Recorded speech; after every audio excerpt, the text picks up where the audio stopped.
சங்கீர்ண ஜாதி. மகேந்திரவர்ம பல்லவனுக்கு அநேக பட்ட பெயர்கள் உண்டு. அதில் சங்கீர்ண ஜாதி என்பது ஒன்று. அப்படி என்றால் கலப்பு ஜாதி.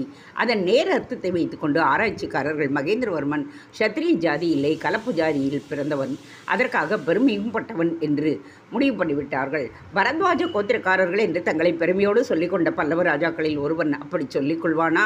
அவன் எழுதிய மத்தவிலாச பிரகரணம் என்னும் நாடக நூலில் மங்கள ஸ்லோகம் சொல்லும் பொழுது, பிரஜைகளின் சேமத்திற்காக அக்னி பகவான் ஆகுதிகளை தேவர்களுக்கு கொண்டு போய் கொடுத்து கொண்டிருக்கட்டும், ராஜ்யத்தில் யாக யஜ்யங்கள் நடந்து கொண்டிருக்கட்டும், பிராமணர்கள் பசுக்கள் பாலை பொழிந்து கொண்டிருக்கட்டும், பிராமணர்கள் வேதத்தை நன்றாக அத்தியனம் பண்ணி கொண்டிருக்கட்டும் என்கின்றான்.